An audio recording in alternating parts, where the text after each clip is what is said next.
we need to find sources of energy which would do less harm to the environment. I think Canada has got some of the real technological advantages. They are working in future areas of energy. I think between India and Canada, we can have a great relationship which can take this area of research also forward.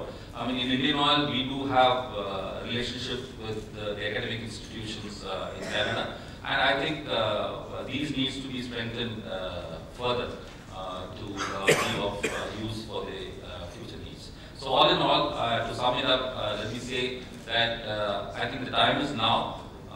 There is fantastic potential. There is a challenge. At the same time, there are great opportunities for us to further strengthen our relationships.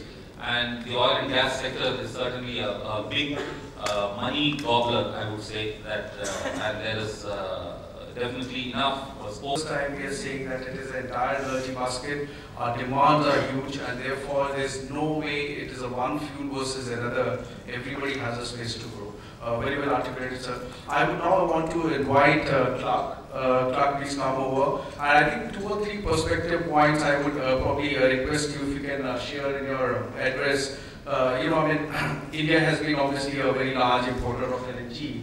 And as you heard, I mean, we are now moving towards a diversified fuel basket for more energy security perspective. How do you think, I mean, India can really leverage some of the cleaner technologies, if I do? Say, first of all, to Mr. Ashok, come to Vancouver. You have to move to Vancouver. That's where the gas is, and that's where the opportunities are. It's a great place to live, and I think you would really enjoy it, and your company would really enjoy it. As we all know, India is an economic powerhouse. We know that you are energy hungry. Canada, at the same time, has abundance of energy, and we have very few people and a large mass. We have fantastic opportunities. I understand that right now you use 3% of your energy basket is LNG, that will grow to 20% over the next few years. We have a huge source of LNG, and I know that Indian Oil is a partner in a project that has just received its environmental assessment approval, and so we encourage you to move forward on that. We're very excited about that opportunity. We look forward to seeing India using British Columbia as a secure, politically stable, transparent source of LNG. So we are looking forward to that. I think the questions that were asked about the cleaner energy that LNG has to offer, one of the things we know that LNG is not carbon neutral, but it is a lower carbon base. So it is really a transition fuel. It's an opportunity to move away from coal, away from the pollutants of oil, towards a cleaner source of energy. Not completely clean, but certainly it's a transition away so that you can build up more effective uses such as solar and wind and fuel cell. So it's not a permanent solution, but it's certainly a very good, helpful transition towards cleaner fuels. In addition to LNG, British Columbia is also home to fuel cell technology. It is the cradle of fuel cell technology, in fact, with Ballard Power. And Ballard is building fuel cells that provide power, alternative power for, I understand, for your cell towers, and also they are offering fuel cells for transportation, for buses, for example. And it is carbon neutral transportation facilities. So that's a fantastic new opportunity. As well, Greenlight Innovations is a supplier of fuel cell testing equipment that's been very successful in setting up systems in India. And I know that SFU and Indian Oil are working on fuel cell technologies together, and we're very excited about the opportunities. In addition, there's also, we're converting waste to gas. Quadragen has an office in India, and these are opportunities to create clean, renewable energy for both heat and power.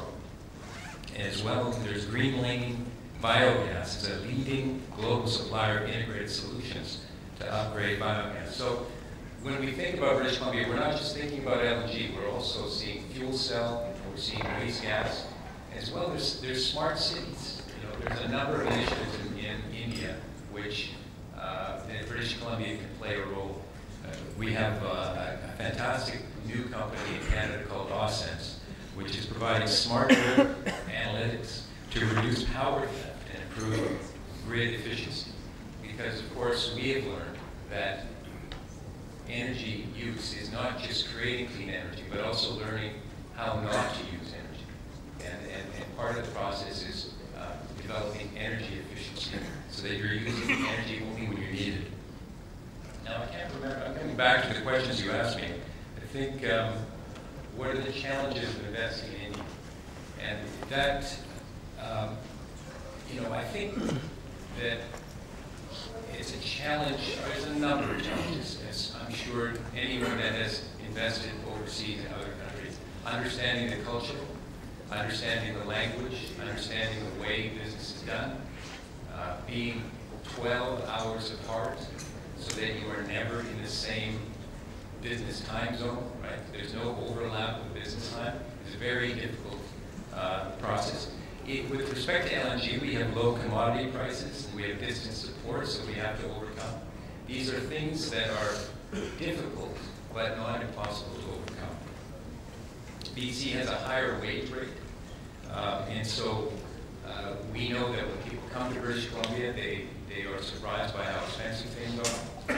But as you know, we do find that we provide value in those wages as well, because we've become more efficient, because we have to become more efficient in order to be able to provide a low-cost solution. So, you know, those are some of the questions that all Canadians have when they go overseas or leave their country. When we move to the United States, when we invest in Indiana or in India, these are the questions that we have to address. And so, those. What's the third question? I don't know. That was from a British Columbia perspective, where Indians find an opportunities there to invest in that part of some specific applications. Well, where are the opportunities for people from companies in India to come to British Columbia? I can tell you that we have countless opportunities. And I'm glad to speak to anyone that has an idea or is curious about the opportunities available in British Columbia. We have, as Colin has mentioned earlier, we have triple A credit rating. We've had 4 surplus budgets in a row. We are the lowest tax rate in Canada, and so it's a great place, and also a multicultural workforce. And you will find it is a very good transition and a toehold into North America. That Vancouver is a good gateway to the North American market.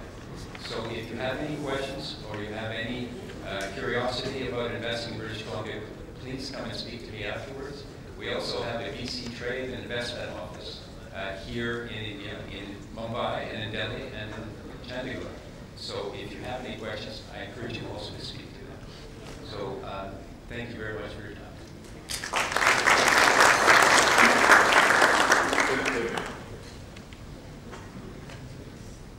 Thanks, Clark.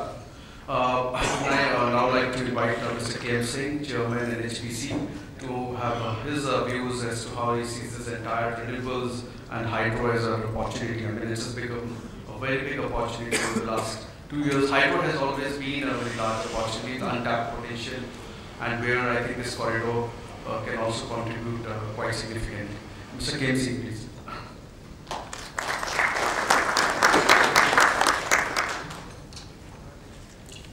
Thank you, Mr. Bhattacharya. Ladies and gentlemen, good morning to you all. I am very much thankful to the Indo-Canadian Business Chamber who has given me this opportunity to express my views in front of this august gathering. You know, the problem of environment, pollution in the country. Every year, leaders of the countries in the world meet and discuss how to cope up this problem. World temperature is increasing.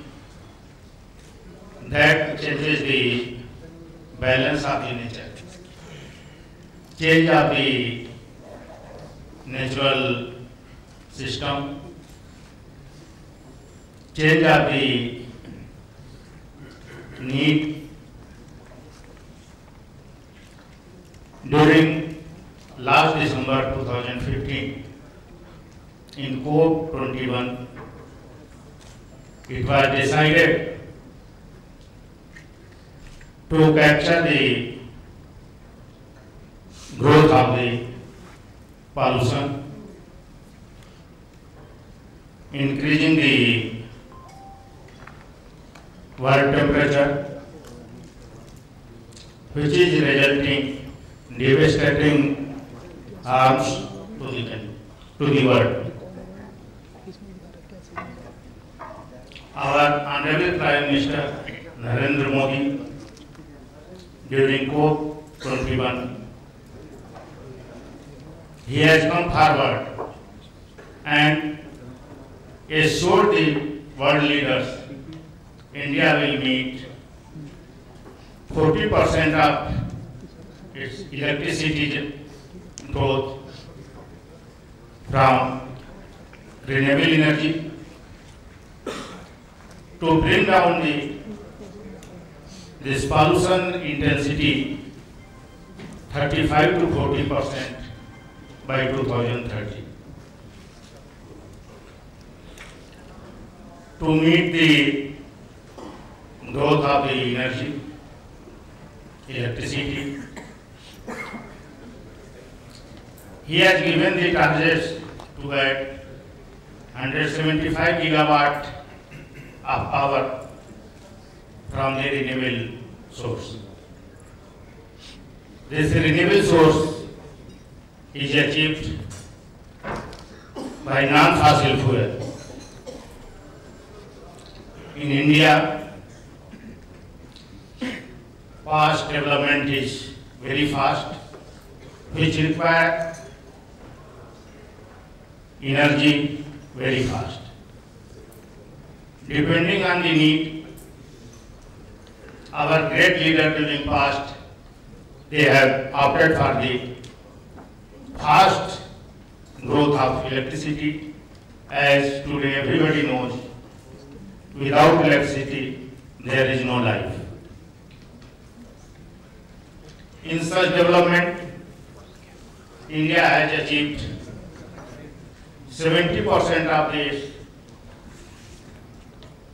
today's installed capacity of electricity from fossil fuel.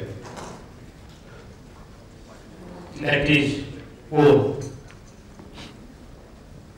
But this fossil fuel, that is one of the reason, one of the cause which is adding the world temperature, creating the greenhouse gases such as carbon dioxide, carbon monoxide, methane, nitrous oxide, and so on. As per the present policy of government, it has been decided to meet the growth of the electricity by 100 gigawatt from the solar, 60 gigawatt from the wind, 5 from small hydro, and 10 from bioenergy. But after seeing this solar, if India is adding 100 gigawatt of solar, 60 gigawatt of thermal, wind, this is going to create the problem for grid stability. During peak, neither solar will be available, neither wind will be available. India has been provided, I can say it is nature's gift, hydro potential in abundance. So far identified hydro potential in the country. It is 1,48,000 of installed capacity equivalent of from the water. In addition to that, 94,000 megawatt potential for the pumped storage. Further, we go for small hydro. That is also 15,000 megawatt capacity potential is available in the country. To meet the 30 to 40% growth of the power from renewable, one cannot ignore the hydro potential, which is available in abundance in the country. For that, you are not depending on others. It is yours.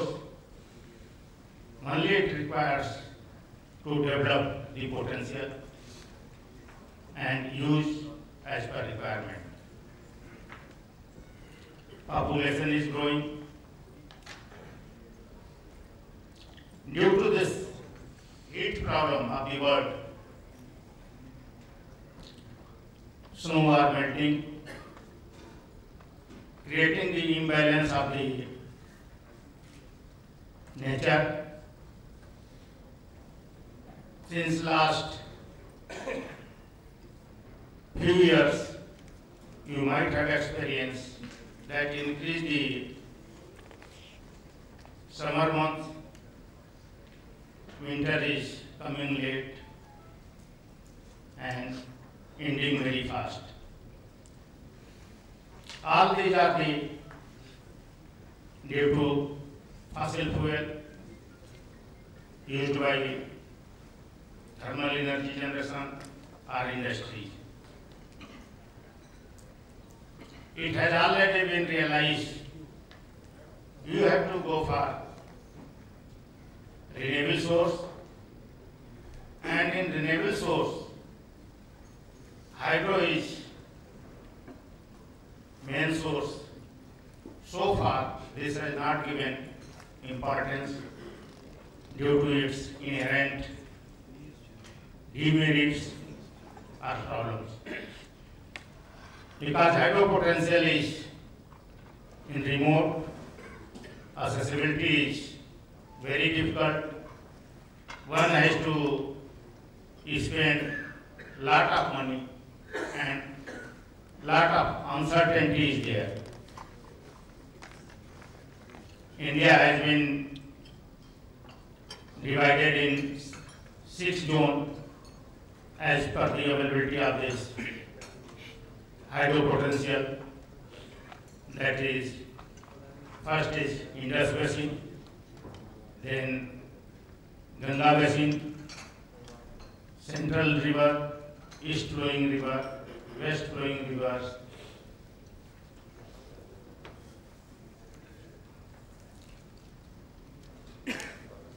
Okay, just I got the limitations of time. But you see, now government has realized there is no scapegoat until and unless you develop the hydro. Many of the countries in the world, hydro treat as a renewable source. Of course, it is renewable. Every year, water is replenished. And as I told you, lot of potential is there. Now, government is moving to consider the hydro potential in renewable source irrespective of the capacity. So far, up to 25 megawatt, hydro is under renewable source, but now policy is going to change very soon, and irrespective of the capacity, this will be considered as a renewable source. But one can say whether this, after development of renewable source of hydro, it will be under a commitment given by the Honorable Minister, 175 gigawatt through renewable. That is not there. Including this hydro, our target is going to be somewhere 2025 and 30 gigawatt by 2030. India is going to add. As per grid requirement, also hydro is required 40% of the power, whereas today it is hardly 15%. Only around 26-27% of the hydro potential has been exploited. Balance, more than 70% potential is still to harness it. To bring the early development, meet the requirement of the country, government is examining how to reduce the time, how to meet the need. It is on the planning stage. I can say almost Ministry of Power has finalized the policy for development of the hydro, and very soon it is going to be approval of the cabinet. Hydro will be provided, same facilities, same relaxation which is given to the renewable source. And that will come under this renewable source, and time overrun of the hydro projects, that is also going to be cut short due to advanced technology available in the world today. Of course, some of them are not in our control. Most of this Himalayan belt rocks are immature, geological problems are there, local problems are there, water is state subject, power is third priority for the country for the water. In same way, water storage is also needed for future of the country. This hydro potential that is going to provide you pollution-free water, pollution-free power, and water scarcity for the future need also. Around 134 storage unit which can be utilized for the storage of the water, and power generation has been identified, and it needs government priority, and certainly government is thinking in that way.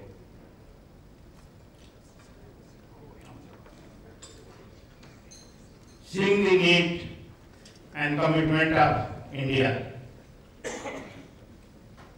I can say today our importance of hydro, it is realized by the planners, and it is being given, and that will be accepted by the people, not only India but worldwide.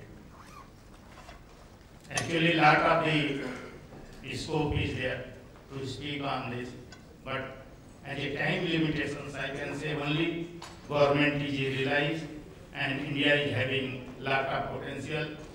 We need the cooperation of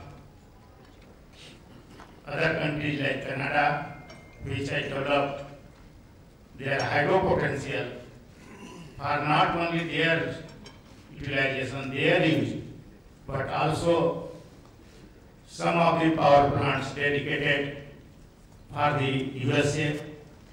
Whole of the generation they are supplying to the USA. India is having inherent problem to develop it. We have to sort out them and we have to develop it. And there is no other scope. If India wants to meet its commitment, hydro has to be considered by our planner and has to be developed. Thank you.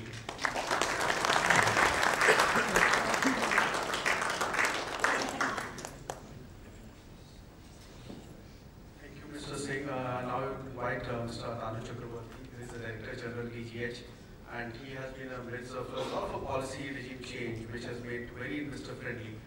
So please.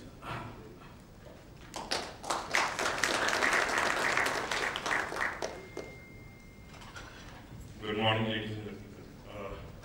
Manish told me to be brief, I promised to be so. Mr. Ashok has already mentioned opportunities on the demand side in India, despite the fact that there is a tremendous amount of push on non-renewables and other sources of energy. Hydrocarbons are going to play a very important role at least in 2050, and the contours of some of the demands till 2025 or so have already been mentioned. I will not revisit that, and straight away comes in the discussion today is about opportunities and policy drives. And opportunities are normally associated with investment. I should quickly talk about the areas where risks are perceived, which Mr. Roberts very nicely put in is something that we're looking at. I shall be only talking about the upstream sector, that is exploration and production of hydrocarbons. Indian subsurface geology has been seen as a sort of so-so for past some time, and somehow the description has stuck as most of the stereotypes do. The realities are very different. Bombay High is one of the most prolific basins anywhere in the world, ranks almost third among the offshore places. East coast of India, that is largely known as KG, but that is KG Basin plus Kaveri Basin, is again a very fast upcoming offshore opportunity. Apart from the fact that there are a large number of onshore basins in India which have tremendous potentials and various data required to be covered up. So that's a subsurface part of it, about which a lot of different stereotypes existed. To cut down the risk further, Government of India has set up a national data repository, which shall be open soon, along with a very liberal data sharing policy, which will open up to the rest of the world the facts about what is there, all the data, because for the subsurface, unless you have lots of data, your risk perception is not going to change. That part now about the regulatory risk, because in this part, we had been rated slightly low on account of excessive regulatory risk when India opened since 1990. Since last 2 years, the effort of the government has been to lower down the regulatory burden in a very substantial fashion. I should quickly highlight a couple of points. First was pricing itself. On the price part, there is a complete pricing freedom for anybody who comes in India and sets up an E&P business, that's an exploration and production business. There is a complete and full market access. These are two important parts for anybody who wants to do business anywhere, that he needs to price his goods as per the market and have a full market access. As far as market is concerned, it's a tremendously large, fast-growing market, which has been mentioned earlier. So there's hardly any demand risk, because whatever you are going to produce would get consumed in the field. Unlike what is happening in the rest of the world, where, especially in Canada, as you know, a lot of wells are capped. Companies are out of business because there's a huge consumption issue, and because of that, there's hardly any price recovery for the investments that are being made. And I see a beautiful fit there. You have a whole lot of capacities, and we have a whole lot of opportunities. That apart, on the rest of the areas, unlike we used to open it up once in a while through what is known as NELP policies, National Exploration Licensing Rounds, it is going to be opened up through open acreage policies. Already the policy is in place in the form of a package known as HELP. I'll not go into details of that, but suffice to say that bidders would be able to choose the areas they want to go and would be able to choose at their time. The revenue risk, I've already mentioned, there's hardly any demand on revenue risk. The legal issues in India have been very